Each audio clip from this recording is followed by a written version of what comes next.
নমস্কার বন্ধুরা, তোমাদের ঝুমা কুকিং চ্যানেলে স্বাগত জানাই। দেখো আজকে নতুন রেসিপি নিয়ে এসেছি। দেখো শীতকালে তো অনেক রকম সবজি পাওয়া যায়। আজকে মেথি শাক বানাবো বেগুন দিয়ে, ডালের বড়ি দিয়ে। দেখতে থাকো আজকে কী করে করব। প্রথমে শাকটাকে এরমভাবে বেছে নেব। বেছে নিয়ে দেখো এরম করে ডোকাগুলো কেটে নেব। দেখো এরকম একটা করে ডোকাগুলো কেটে নেব। অনেক কিছু তো নোংরা থাকে এর ভেতরে, সেগুলো পরিষ্কার করে বেছে নিয়ে ডোকাগুলো কেটে নেবো। দেখো এরমভাবেই কেটে নেবো। মেথি শাকটা যেরকম দেখতে সুন্দর, খেতেও সুস্বাদু হবে। ভিডিওটা দেখতে থাকো বন্ধু শেষ পর্যন্ত, কীভাবে মেথি শাকটা ভাজা বানায়।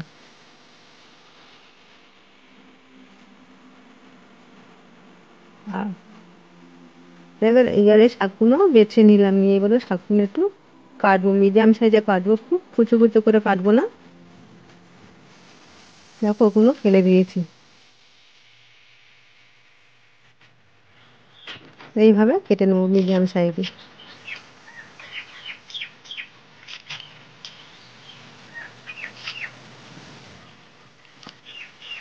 দেখেছো বন্ধু কত শাক নিয়েছি, দেখেছো? এটা ভাজা করলে একটুখানি হয়ে যাবে, শাকটা একটুখানি হয়ে যাবে ভাজা করলে। দেখো ভিডিওটা পুরোটাই দেখতে থাকবে, কীভাবে শাকটা রেডি হবে। এইভাবে কেটে নেবো শাকটা প্রথমে। তা বন্ধুরা, এই ভিডিওটা যদি ভালো লাগে অবশ্যই সাবস্ক্রাইব লাইক করে দেবে। দেখো শাকটা কেমন ফোটা হয়ে গেছে। এবারে বেগুনটাকে এরকম ডুমো ডুমো করে কেটে নিয়েছি। এগুলো ধুয়ে নিয়ে আসবো এবারে। খুবই সহজে রান্না হয়ে যায়, খুব তাড়াতাড়ি রান্না হয়ে যায়। দেখো এটা ধুয়ে নিয়েছি। কড়াইতে দিলাম একটু সামান্য একটু নুন দিয়ে একটু জল দিয়ে শাকটা ভাপিয়ে নেবো।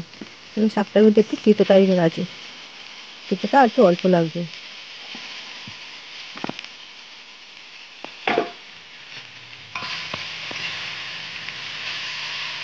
এইভাবে নেড়ে শাকটাকে নেবো, যাতে নুনটা শাকের সঙ্গে মিশে যায়। এবার একটু জল দেবো। দিয়ে দেখো শাকটা একটু ভাপানো হয়ে গেছে, একটু জলটা বার হয়েছে, জলটাকে এবারে ঝরাতে দেবো।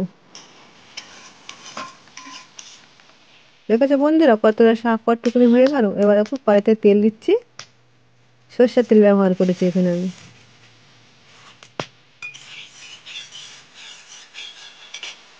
দেখো কড়াইতে তেলটা গরম হয়েছে, এবারে ডালের বড়িগুলো তেলটা ভেজে নেবো। তো হালকা ভেজে নেবো বড়িটা। তাই মেথি শাকটা বেগুন দিয়ে বড়ি দিয়ে রেসিপিটা করলে তো খুব সুন্দর লাগে খেতে। তোমরা বাড়িতে যখন ট্রাই করে দেখবে। দেখো বড়িটা ভাজা হয়ে গেছে, এবার তুলে নিচ্ছি।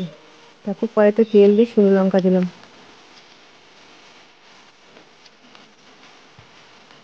শুকনো লঙ্কা একটু ভাজা হবে, এবার সে বেগুনগুলো দিয়ে দিলাম। দেখো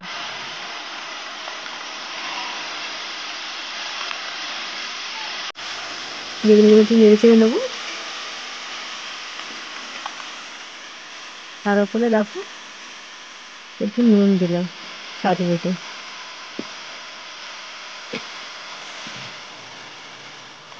একটু হলুদ দিলাম। রান্নাটা খুব সহজেই হয়ে যায়, অল্প সময় লাগে রান্নাটা করতে, বেশিক্ষণ সময় লাগে না। একটু নেড়ে চেড়ে একটু চাপা দেবো এবার এটা বেগুনটাকে।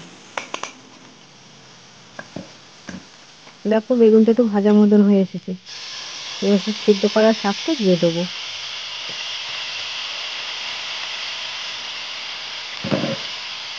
সিদ্ধ করা শাকটা দিয়ে একটু নেড়ে চেড়ে নেবো। দেখো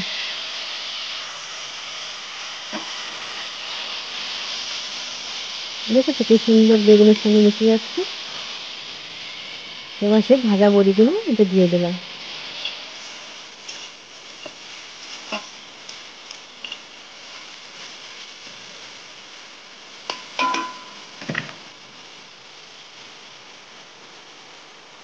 ভাজা বড়িগুলো বন্ধুরা তোমরা মনে করলে একটু গুঁড়ো করে দিতে পারো, আর মনে করো যদি আস্ত খাবো আস্তেও রাখতে পারো। বন্ধুরা এটা তোমরা একটা আলু দিয়ে ভাজা করে খেতে পারো, কিংবা সিম দিয়েও খেতে পারো, বেগুন যদি না পছন্দ হয়। কিন্তু বেগুনটা দিলেই ভালো লাগে। দেখো সামান্য চিনি দিয়ে দিলাম।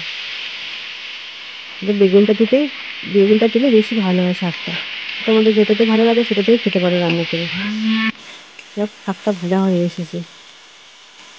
তো বন্ধুরা, এই ভিডিওটা যদি ভালো লাগে সাবস্ক্রাইব, লাইক, কমেন্ট করে দিও। এই শাকটা কিছু ভাজা হয়ে গেছে, শাকটা ভাজা হয়ে গেছে, এবার তুলে নিচ্ছি। শাকটা কি সুন্দর ভাজা হয়েছে দেখো।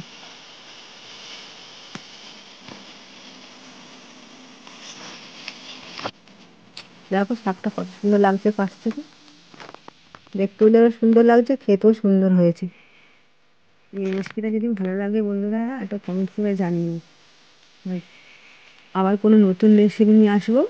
ততক্ষণ তোমরা সুস্থ থাকো, ভালো থাকো, এই বলে আজকে ভিডিওটা শেষ করলাম।